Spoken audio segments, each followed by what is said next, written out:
Get ready, Staten Island. It's time to celebrate 5 years of Ferry Hawks baseball. Tuesday, May 19th at 10:30 a.m., it's morning baseball. Wednesday, May 20th at 6:30 p.m., have a pawsome time at Bark in the Park. Thursday, May 21st at 6:30, it's Pride Night with $5 Bud or Bud Light draft beer. Individual game tickets start at just $12. Visit ferryhawks.com now to lock in your seats.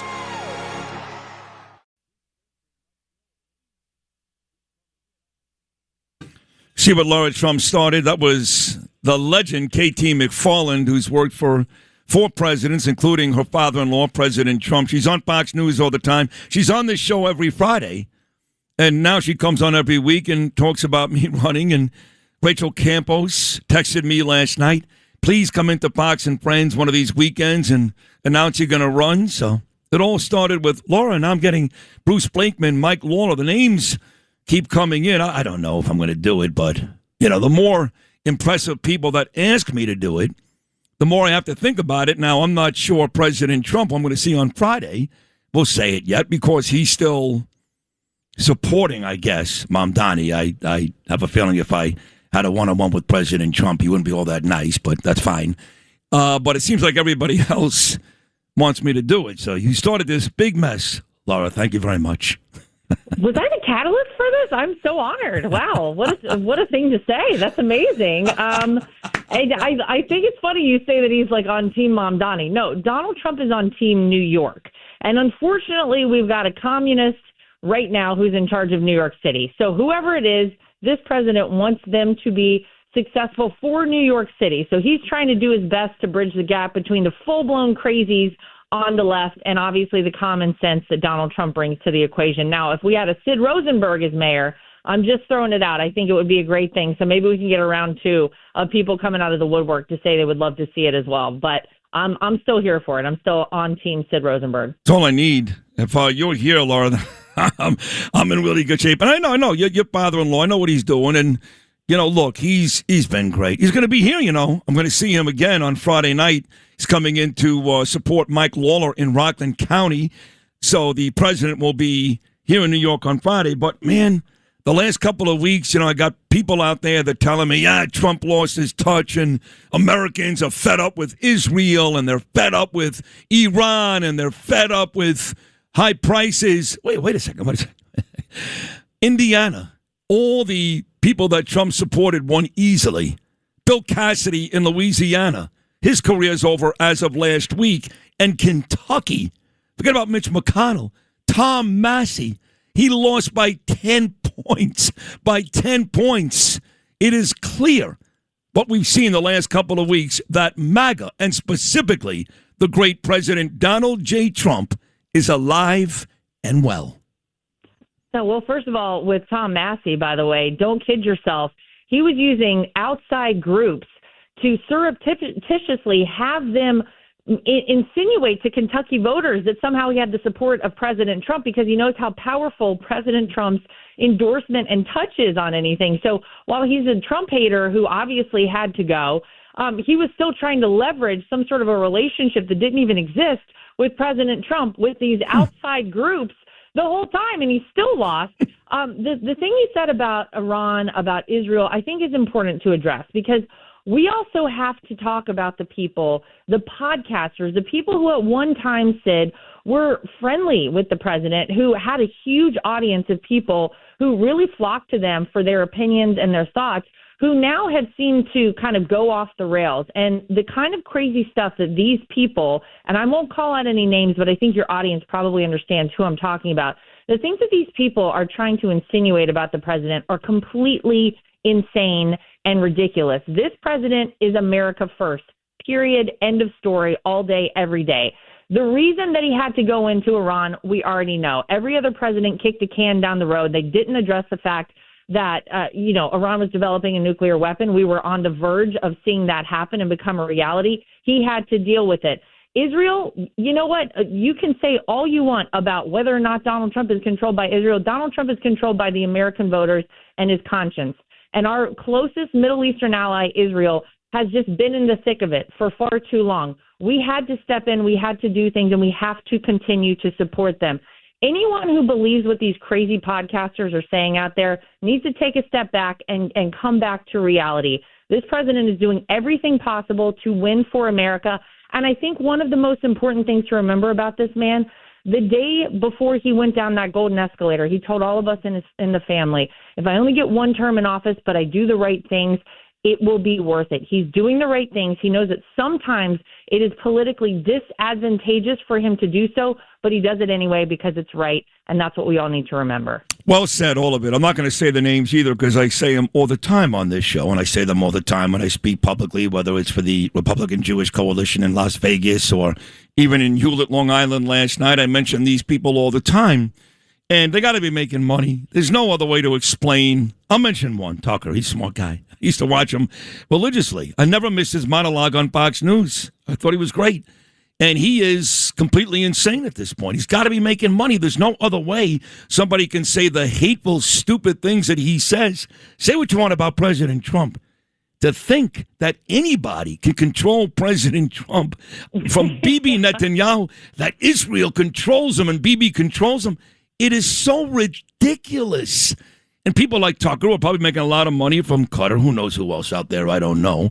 They spew this, and there's a big audience out there that gobbles it up because, as you know, the new rage, the new chic thing in America, in Europe, in the world today is anti-Semitism. It's great. It's great. They come out in thousands. It's terrifying. Yeah. It's terrifying stuff. And you know what? The problem with what these people are doing, too, is they aren't just trying to divide our country as a whole, which I think is awful. They're also trying to divide conservatives. And think about how powerful we have been able to be as a movement, the Make America Great Again movement. Look at the results in the 2024 election. The fact that you had Donald Trump to win all 7 swing states, the fact that Donald Trump not only won the Electoral College votes, but he won the popular vote as a Republican for the first time in 20 years. When we stick together, when we work together, and when we are all focused on the same end goal, guess what? Conservatives and Republicans win. And we have to be together as we head towards these midterm elections because, Sid, the kind of crazy stuff these Democrats have been very clear they want to do to our country is absolutely terrifying. They want to pack the Supreme Court and expand it. They want to grant D.C. and Puerto Rico statehood so that they in perpetuity have power in Washington, D.C. They don't fight fair. They are sore losers. And the fact is they're not willing to change their crazy policies. They just want to manipulate the system so that it continues to work for them. That is going to be so damaging to our country. So whoever it is out there that people might be tuning into with these crazy ideas, stop listening to them. Realize that we have to stick together and we have to put a united front on, make it too big to rig once again as we're going to the midterm elections, because it's really, really important. We want 4 years of Donald Trump with the ability to do incredible things like we've already seen him do, but he doesn't get that if the Democrats gain the majority in the House and the Senate. We can't have it. Not going to happen. I'm starting to feel so confident, which I hate when I'm like that. You know me, I get nervous, but I really am starting to feel very, very confident. I don't have a message. I saw this moron, Chris Van Hollen out of Maryland. He's a guy that goes to visit, like gang members in jails in El Salvador. Margaritas with them, yeah. Yeah, that moron. He was talking about all this momentum the Democrats had a couple of days ago. I'm trying to figure out, like what? What momentum? But I do have to tell you this. You look beautiful. Eric looked great, too. You guys walked out first, and then your father-in-law and President Xi came out right after you two. So you guys must have spent some quality time in the green room at that state banquet in Beijing, China. So tell me, how were those couple of days in China? What did you think about what your father-in-law did? And what do you think the future is between America and China? Well, I don't think anyone went into this naively. Let's be clear. China has been an adversary of ours for a long time. China wants to be the superpower of the world. They want to usurp the United States. However, with that said, I think that anytime you can take an adversary and make them more friendly, that's always a good thing. You know, sometimes they say, keep your friends close, keep your enemies closer. We've all heard that terminology. Donald Trump is incredibly smart when it comes to these things. So he wants to be on friendly terms with China, with President Xi. And you've seen that, kind of translate over from his first term as well. I'll tell you, to be there, Sid, was incredible. It was such a historic visit, I think. Eric and I, every second of it, we're kind of pinching ourselves that we had the ability to witness this sort of thing firsthand. But you saw a lot of good come out of it. You saw a lot of trade agreements come out of it. We have China saying they're going to buy 200 at least Boeing aircraft. You had all these CEOs who went over with the president, some of them, Elon Musk, Jensen from NVIDIA was on the plane with us on the way over. But you had a whole room of some of the most powerful business leaders in the country going over and talking directly to the president of China and making it clear that we want them to start taking more American goods. We want to level the playing field. That was a really powerful move. So obviously we had some positive trade movement come out of that entire trip. But I think more so than anything, just kind of reestablishing a more positive relationship with China. That's always a good thing for the United States. 100%. And I thought that, look, the pomp and circumstance, all of it, very different from what you saw several years ago when Obama went over, when you had Biden go over. Very different scenarios. They very clearly respect President Donald Trump. Oh, not even close. They gave them nothing. Putin is there now, and he didn't get nearly as much as Donald J. Trump did either. The most important question is not whether or not, Lara, the Chinese are going to buy oil from us moving forward, which they will, which is really exciting. It is the Chinese food better in China or Chinese food on Canal Street in America? I'll be really honest. I'm going to have to go Canal Street in New York City. Really? Yeah. Yeah? Well, listen, it's you go to different places, it's different. I mean, I would say the same thing with sushi. When Eric and I were in Tokyo not too long ago, we were all hyped up about the sushi. And we were kind of like, I don't know. I feel like sushi in New York might be a little bit better. It's just what you get used to. No, you're right. So, look, it's an experience. We certainly, I can tell you, we're happy to get back to the greatest country on earth, the United States of America, when we were wheels down here. No doubt about it. I felt the same way about Italy. I've been there, and I love it. I love it there, and the food's good. But, I'll take a bunch of Italian restaurants in Brooklyn. We're so American, Sid, and we shouldn't apologize for it. I know. That's okay. I am the ugly American. I'm that guy. Like, my wife always wants to travel to this place and that place. I go, just spend the money here. Let's go to Jersey or Vegas. Why don't I go to Europe? Or those people are terrible people. They hate us. So you're right. I am American all the way, and I don't think there's a country even close to our country. I got to tell you, last week I got a call from Dr. Oz's people, and he's been in here before, comes back in on Friday, and he's done a tremendous job, as you know, Laura, like my friend Anthony D'Esposito is doing, uncovering billions in fraud with the Labor Department. Lee Zeldin has done it with the EPA. Here comes Dr. Oz with Medicare and Medicaid and other spots. He's doing a tremendous job. And you just spoke about that a couple days ago, didn't you? Oh, my gosh, yeah. I mean, Dr. Oz is great. I love the fact that this is a man who kind of took a step back from all the notoriety. He's a little bit like the president in that, everybody loved Donald Trump before he decided to run as a Republican. I would say the same thing about Dr. Oz. And then he said, you know what, I'm going to, obviously he ran for office and now he's part of this administration. He's doing a heck of a job. And the crazy thing is he gave me this statistic, and I think it blows everyone's mind when they hear it. The number one job in New York, if you have to look at it, people are like, oh, Wall Street, this, that, and the other. No, it is a home health aide. Why is that, Sid? People have been ripping off taxpayers by saying they're a home health aide. So what does that mean? That means that if I decide I want to make a little extra cash from the government, I can say, I'm going to be Sid Rosenberg's home health aide. I'm your friend. I check in on you and make sure you're doing okay all the time. The government pays me a lot of money. It's just a scam. And for so long, it's been going on. And now we have Dr. Oz in there. We have, obviously, Bobby Kennedy. We have all of our folks in this administration who are cracking down on fraud, like the vice president and his task force as well. And they're finding billions of dollars of money that have just been flushed down the toilet that we aren't even paying attention to, that no one even thought to check on until this president came in office. So Dr. Oz is making sure that the money is going to the people who actually need it. People are not getting ripped off anymore. And you know what?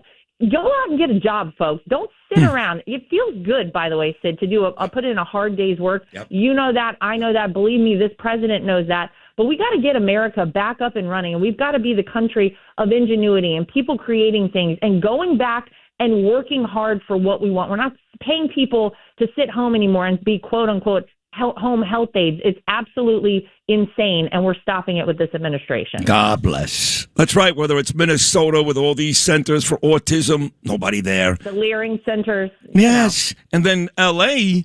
has all these hospice centers. There's nobody there. There's nobody there. So listen, we'll wrap it up like this. We started the conversation with readdressing my potential run for mayor. Now we're getting rid of all the cancers, right? Goodbye, Massey. He's gone. Goodbye, Cassidy. He's gone. Marjorie Taylor Greene did us a favor. She took a ball and went home. We got to get rid of people like Lauren Boebert, too, and others. One guy we got to get rid of, I know he said he's leaving anyway, is Tom Tillis. He's leaving anyway in North Carolina. But are you considering maybe, now that he is leaving Tillis, maybe running again for something, maybe in your home state of North Carolina? Or are you right now very happy doing your great show, 9 p.m., Fox News, Saturday nights, My View, raising those two beautiful kids, Luke and Caroline? You're okay with that, or you are going to consider maybe running for office again? And I'm looking at my newest foster dog as we're speaking about this.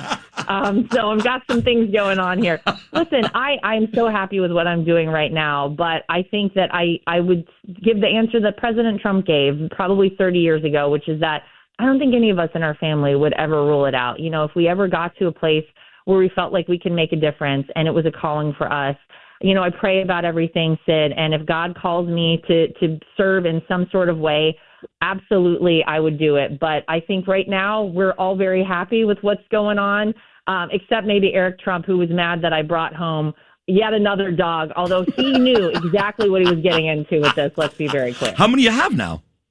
We had 3. We lost one of them a couple months ago, sorry. Our oldest dog. And Sorry. Yeah. I went out with my daughter to the shelter, and look, I came back with a third one. So we'll see what happens. She's only a foster, though. Make sure Eric Trump understands. She's only a foster, although we have 2 foster failures, which means they became permanent dogs. So we'll see what happens with the third one. I love it. You know. I love it. I think it's all great, and I'm glad you're enjoying yourself right now. But I've said this to you before, not to patronize you. I really do mean this. That outside your father-in-law, maybe even including your father-in-law, you're the next Trump that should serve. You're that good. Yeah. Wow, and I love Eric, and nice. I like Don Jr. I like them all. They're great. They're all great. You're the next great one. It's you. Just well, so you know. Coming from a great one yourself, my friend. Thank you, love. Thank you very much. It's good to have you on, as always. You're great to me. You're great on this show. New York loves you. And congratulations to your father-in-law, and we will talk to you again next week. I love you, Lara Trump. Thank you so much.